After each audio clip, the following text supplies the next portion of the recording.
3, 4, 5, 6, 7, 8, 9, 10. Or a few minutes after. No, where is the sheet that's going around that for the WeTransfer? Back here. Okay. People need it in front. Can you bring it up? They need it in front too. So if you're finished with it, pass it around the front. Please.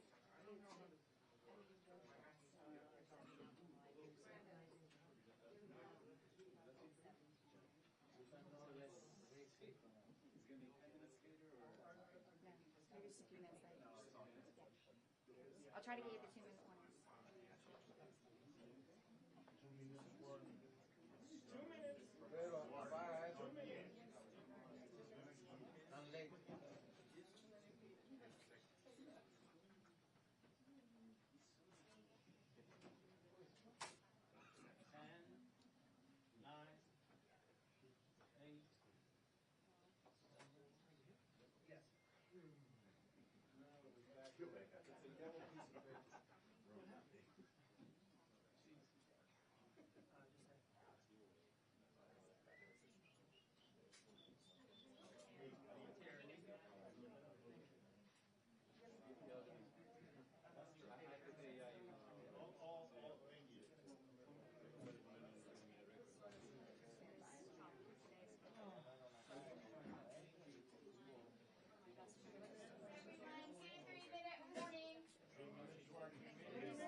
Who has the transfer paper?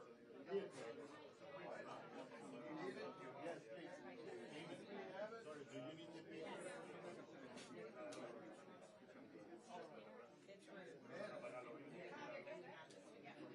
Hey, Terry, make an announcement. You need that WeTransfer paper. Somebody grab it. People still need to sign it. Okay. Yeah, we've got 2-minute warning.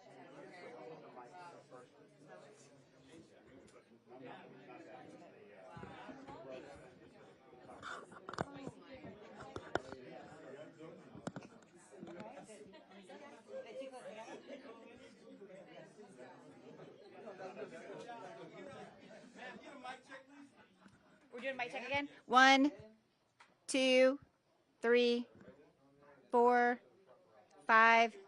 You're good?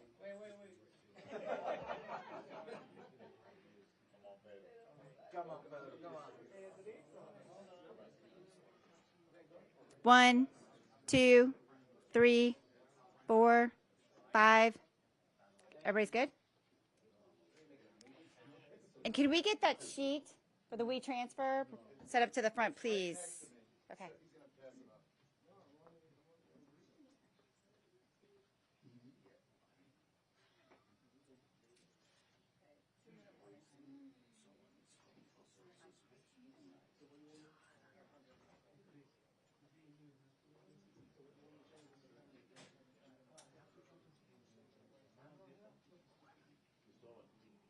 Look serious because you're going to be my pass it around. Thank you. Yes.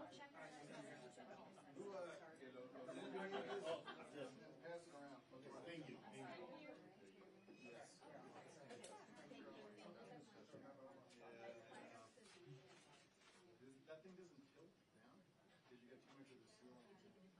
No, I mean that. Yeah. Let's go. Yeah. The ceiling. Ceiling's worse. Now we get a little more head. Or unless you can, you know what? Tilt it down. Tilt it down, and then you zoom in. Yeah. Just because it looks bad to see the ceiling.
Yeah, Aaron, in this case, the former president skipped right over what was that introspective period following the first assassination attempt. It calls for unity, as we saw at the Republican National Convention. Now the president is just angry. We see it in the social media posts. Here in the one or two interviews that he has given thus far, blaming this second attempt on his life on the rhetoric of the vice president and of President Biden.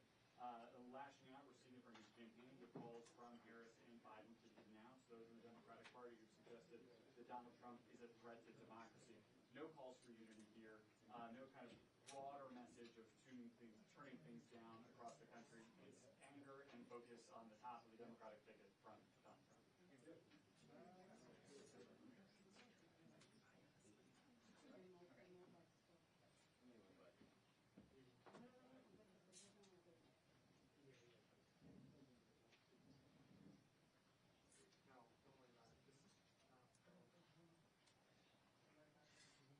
In terms of their official public schedule, the answer is no. The campaign's been very clear that Donald Trump's going to continue with his campaign events this week. He's got a town hall in Michigan tomorrow. He's an event tonight at Mar-a-Lago that has nothing to do with the campaign. He's launching a new crypto program just for his own personal brand. All of that is the show must go on. But what changes might be being made in the security posture around some of these events, or how things like the rest of the former president's schedule, like a golf outing, which is typically treated as what we call an OTR movement, a lot less of the visible security preparation, the security screenings, a smaller package of Secret Service and other officials traveling around him. If those changes are being made, we don't know about them yet, and we may not ever be told about them. The Secret Service may simply decide to make those changes unilaterally and quietly.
There was going to be some room in here. If I'd have known that, we'd have gone to a bigger area.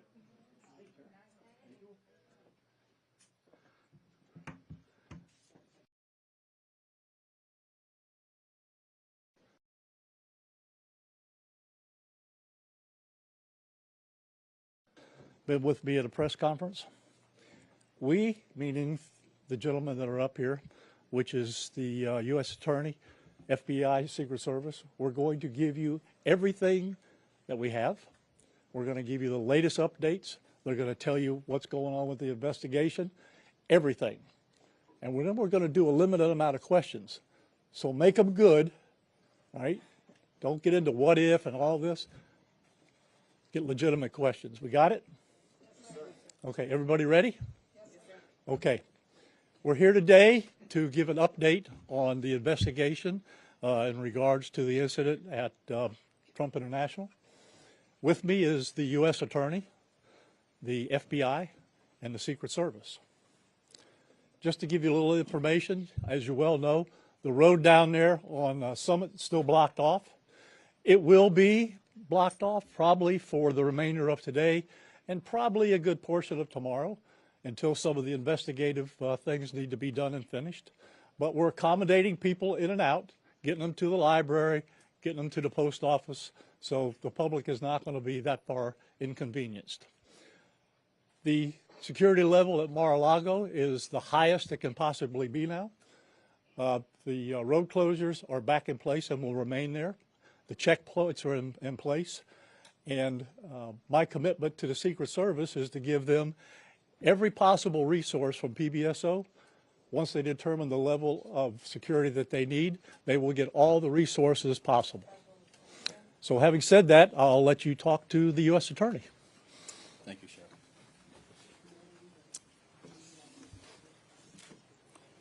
Good afternoon.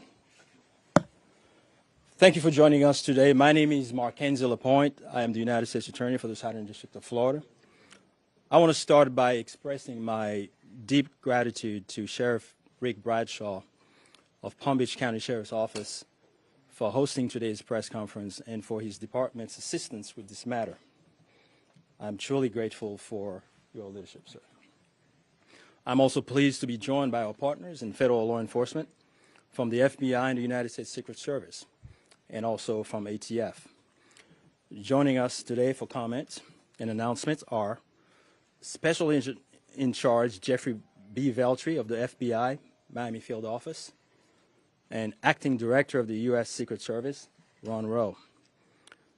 I want to also thank the men and women in law enforcement who have been working around the clock in the initial phase of this ongoing investigation.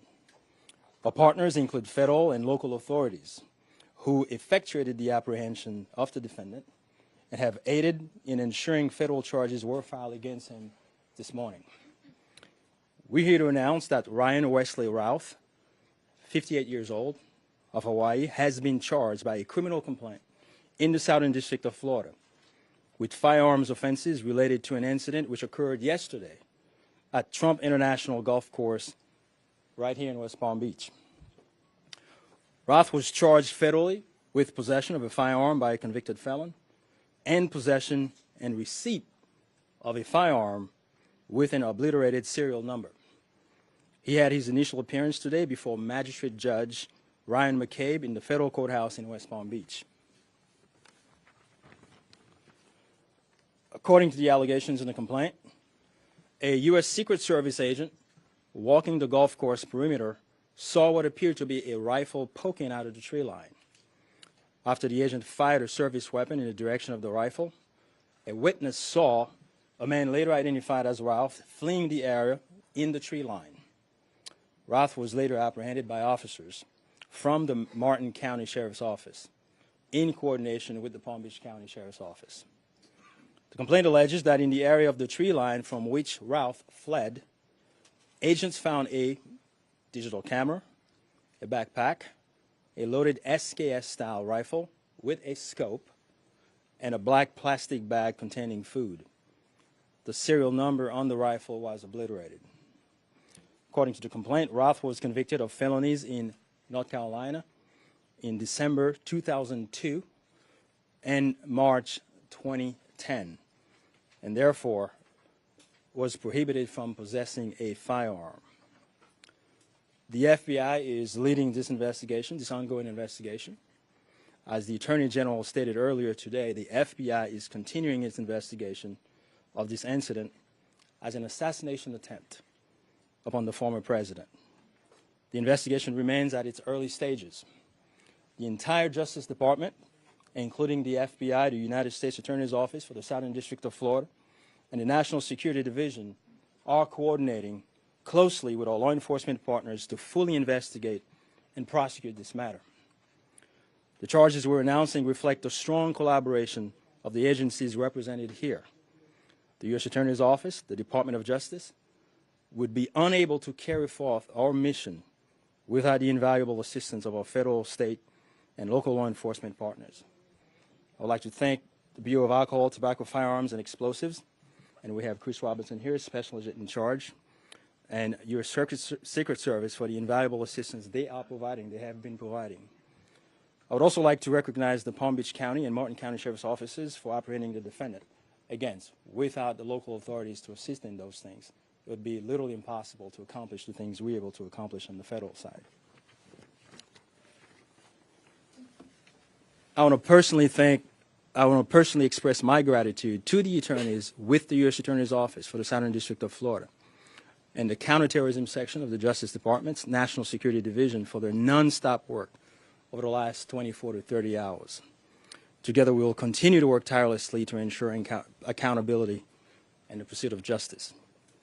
At this time, I will invite FBI Special Agent in Charge Jeff Veltri to the podium.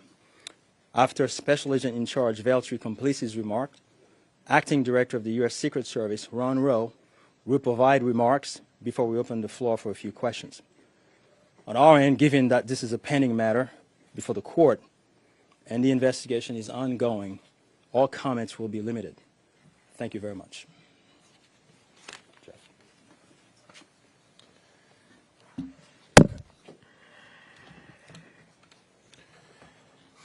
Good afternoon. For a quick introduction, my name is Jeffrey Veltri, FBI Special Agent in Charge for the Miami Field Office. The FBI immediately responded to the scene here in West Florida, and we are investigating this matter as an apparent assassination attempt of former President Trump. We view this as extremely serious and are determined to provide answers as to what led up to the events which took place. I want to emphasize we're just a little over 24 hours into this investigation, so we're going to provide as much as we can publicly while our investigation is still ongoing. We must also stress that the United States Attorney's Office is pursuing charges, and that limits some of the details that we can discuss publicly. Yesterday afternoon, Martin County Sheriff's Office took custody of Ryan Routh, and he was transported back to Palm Beach County Sheriff's Office. Our FBI agents then attempted to interview him, and he invoked his right to an attorney. In the last 24 hours, the FBI and our partners have been dedicated to investigating the incident and utilizing all available resources. These efforts have included our investigative team and the United States Attorney's Office for the Southern District of Florida, in conjunction with DOJ's National Security Division, are actively working hand in hand to pursue and subsequently execute search warrants. Thus far, the warrants include a video recording device, subjects' cellular devices, a vehicle, and other electronic devices located at previous known addresses. We are coordinating with the United States Secret Service to complete numerous interviews of agents on scene. We have also interviewed 7 civilian witnesses at the scene, and that is just the beginning. Our FBI's Honolulu and Charlotte field offices have initiated interviews of several family members, friends, and former colleagues of the subject. FBI has deployed several specialty teams and assets from FBI headquarters and our lab division in Quantico to include evidence and critical incident response personnel. The evidence response team is collecting and processing multiple evidentiary items. These range from the rifle, which is an SKS model with a scope and obliterated serial numbers, to 2 bags, the subject's electronics, and what appears to be ceramic tiles. DNA has also been collected from those items, which are being sent to Quantico for testing. We will also process the subject's vehicle for evidence. The Cellular Analysis Survey Team, what we refer to as CAST, conducted thorough analysis of the subject's cellular device locations. The CAST analysis aligns with witnesses' account of the subject's presence at the scene both before and around the time of the incident on September 15th. More specifically, we're continuing to conduct analysis and will be compiling the subject's movements in the days and months leading up to September 15th. Cellular data shows that the subject was in the vicinity of the golf course roughly 12 hours before the engagement with the United States Secret Service. Our investigative teams conducted a neighborhood canvass in an effort to collect and obtain relevant video footage. The subject had an active online presence, and we are going through what he posted and any searches he conducted online. In addition, we're going through media reports and public statements he made that he wanted to recruit Afghan soldiers and others to fight for Ukraine. The FBI has sent multiple requests to companies for returns on the subject's phone and social media accounts. We received several returns and are waiting on additional responses from other companies as well. Our investigative team is completing analysis of the returns and actioning leads as needed, and we anticipate continuing until the FBI knows the full totality of the subject's social media presence. By way of his background, in 2002, as the United States Attorney mentioned, the subject was charged and convicted in North Carolina for possession of a weapon of mass destruction. Law enforcement checks also revealed that from 1997 to 2010, the subject had numerous felony charges for stolen goods. I can also share with you that he was the subject of a previously closed 2019 tip to the FBI where it was alleged he was a felon in possession of a firearm. In following up on the tip, the alleged complainant was interviewed and did not verify, I repeat, did not verify providing the initial information. The FBI passed that information to local law enforcement in Honolulu. On behalf of the FBI, I would like to thank the Palm Beach County Sheriff's Office and Martin County Sheriff's Office for their incredible work in actioning the witnesses' information and rapidly apprehending the subject. I would also like to thank the United States Secret Service, the United States Attorney's Office for the Southern District of Florida, the Department of Justice's National Security Division, the Bureau of Alcohol, Tobacco, Firearms, and Explosives, and our FBI field offices in both Honolulu and Charlotte, who have been conducting additional law enforcement activity related to the subject. Your continued partnerships have been invaluable. Oftentimes in law enforcement, we tell citizens to be vigilant and aware of their surroundings. Yesterday, a citizen provided remarkable assistance, which led to the arrest of this subject. We appreciate the public's diligence in passing potential tips and information regarding the subject and this incident to the FBI. If you have any information, please call 1-800-CALL-FBI or go online to tips, that's tips.fbi.gov. With that, let me turn it over to the United States Secret Service Acting Director, Ron Rowe. Good afternoon, everybody. Yesterday afternoon, this country was reminded of the heightened and dynamic threat environment that the United States Secret Service and its protectees face on a daily basis. Immediately following the assassination attempt of former President Donald J. Trump on July 13th, the Secret Service moved to increase assets to an already enhanced security posture for the former president. In the days that followed, President Biden made it clear that he wanted the highest levels of protection for former President Trump and for Vice President Harris. The Secret Service moved to sustain increases in assets and the level of protection sought. And those things were in place yesterday. At approximately 1:30 p.m., former President Trump was playing golf during an off-the-record movement to the Trump International Golf Course. A Secret Service advance agent supporting the front edge of the agency's layered approach to protection encountered an individual attempting to secrete himself in the woodline. This happened, the alleged gunman was on the public side of the fence near the 6th green. A layered approach of security is integral to the Secret Service's protective methodologies, and it's also the key to our success. As former President Trump was moving through the 5th fairway across the course and out of sight of the 6th green, the agent, who was visually sweeping the area of the 6th green, saw the subject armed with what he perceived to be a rifle and immediately discharged his firearm. The subject, who did not have line of sight to the former president, fled the scene. He did not fire or get off any shots at our agent. With reports of gunfire, the former president's close protection detail immediately evacuated the president to a safe location. The protective methodologies of the Secret Service were effective yesterday. The former president's protective apparatus allowed for the early identification of the threat and led to a safe evacuation. The increased assets directed by President Biden were in place yesterday. These included the counter-sniper team elements, counter-surveillance agents on the exterior, counter-assault teams partnered with local tactical assets from the Palm Beach County Sheriff's Office, and counter-unmanned aerial system elements. All of these entities were present yesterday.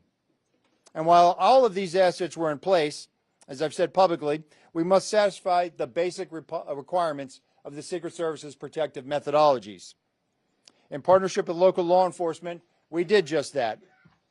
And the agents' hypervigilance and the detailed swift action was textbook. And I commend them and our partners for an exemplary response in keeping former President Trump safe.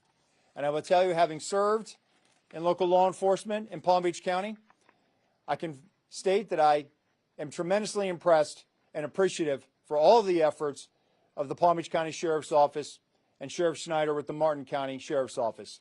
But what was critical to this was the quick reaction, the response, the hypervigilance of the men and women of the United States Secret Service, who since July 13th have been rising to meet an unprecedented and hyper-dynamic threat environment.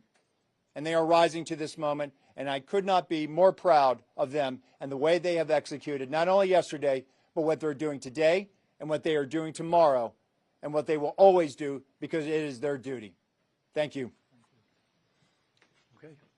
All right. Well, go slow here, folks. All right. Don't everybody do it at once. Ask who you want to answer the question, and then give the question. I have a question for you, Director. Is there any evidence to suggest that the suspect knew that Donald Trump would be on the golf course at that time? And was the golf course searched thoroughly before the former president's arrival? So at this time, it was an off-the-record movement, meaning it was not on the former president's official schedule. And what I go back to is the layered approach. The elements and the methodologies of the Secret Service. There was a front element. It did its job in sweeping ahead of the president. That's what identified this individual who was in that wood line. And the swift action of that agent doing his job, pushing out ahead, sweeping while the president was behind him several hundred yards and several holes away, out of sight from the gunman, did his job. And that was what alerted the detail, and the swift action is what triggered that. First question, was there any evidence to suggest that the suspect knew that Donald Trump was going to be on that golf course at that time? Based on what I know now, and it's an active investigation, I don't have any information on that. Well,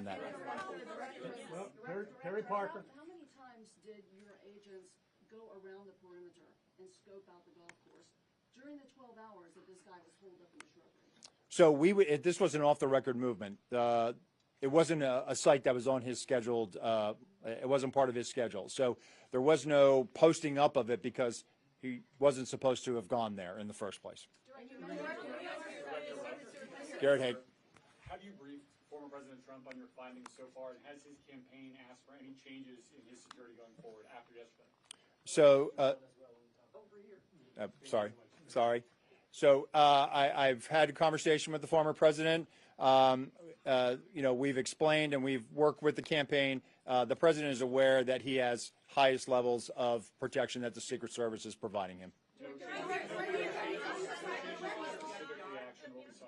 We constantly evaluate based on threat. And yesterday what we show is that our agents and our protective methodologies, and there's a lot of tactical assets in place, things that have been put in place as a result of what happened 60 days ago, those elements are working, and that demonstrates the redundancies that we have. And so we constantly evaluate. We'll of course, look at this and see what lessons learned from it.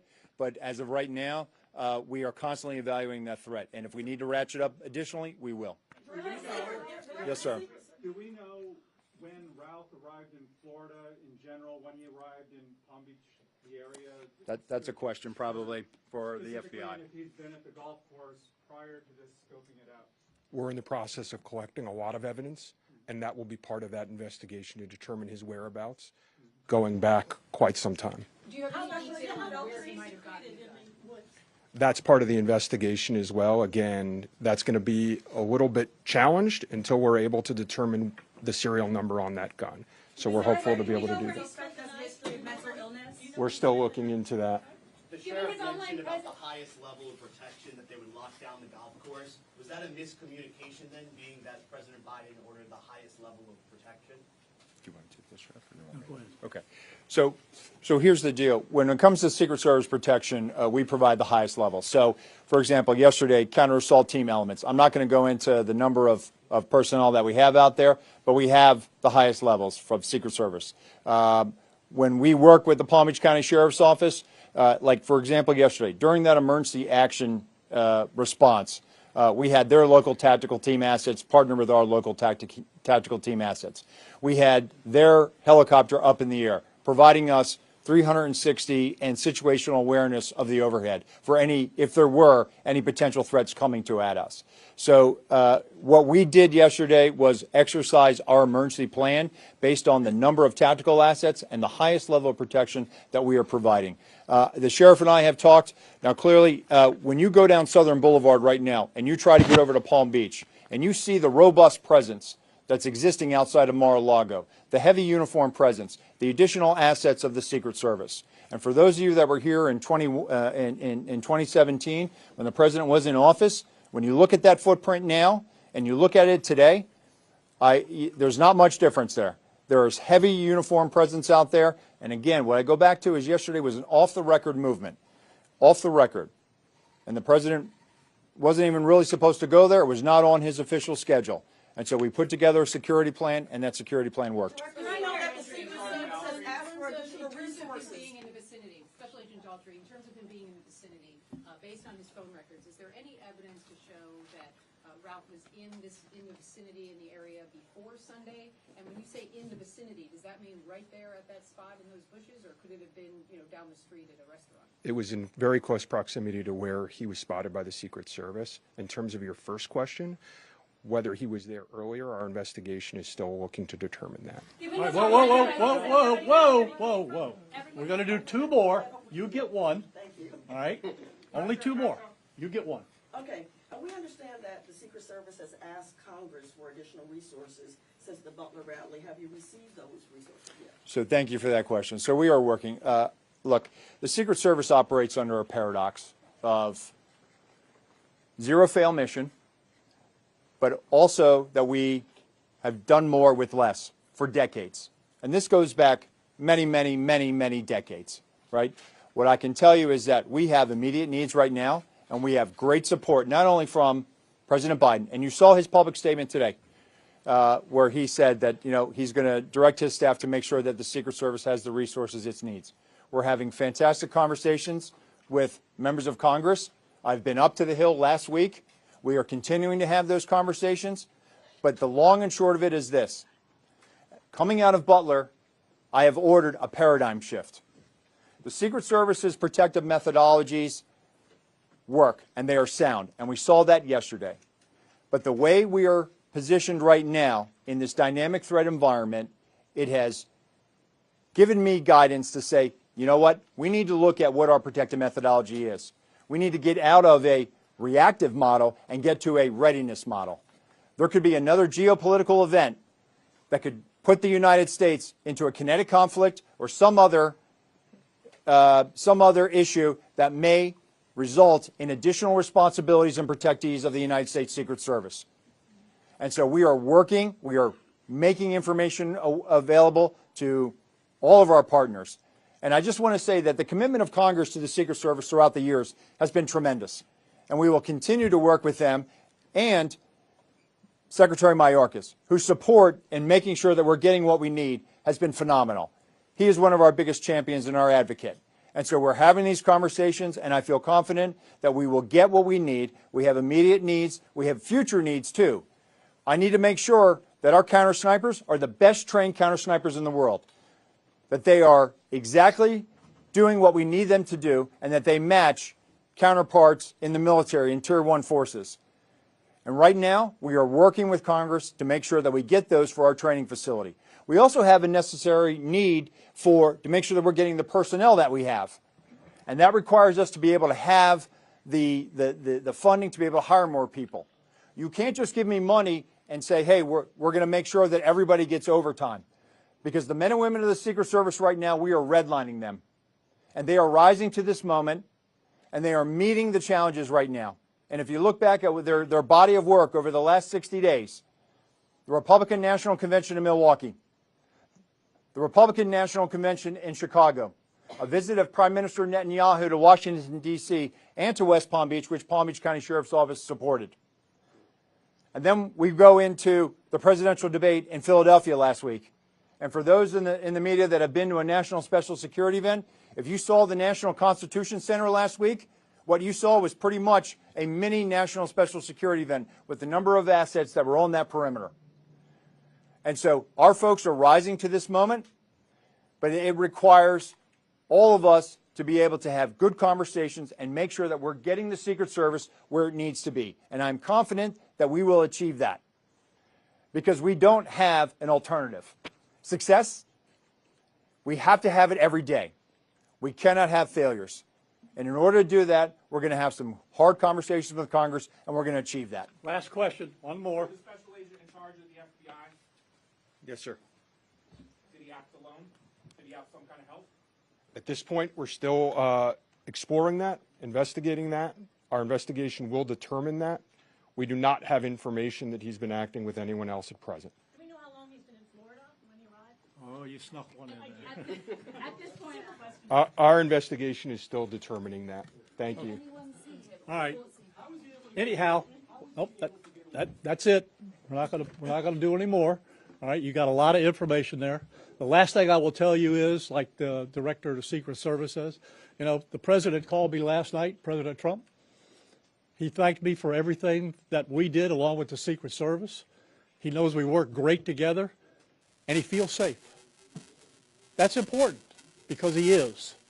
And what we did yesterday proves that the system can work because the suspect didn't even get close to getting a round off, and we apprehended him and brought him to justice. So we're very, very proud of that. Thank you, folks, for being here. I appreciate it. How do you pronounce his last name, Sheriff? Is it Ruth or Ralph? I've heard both. I say Ralph, but you say tomato, I say tomato.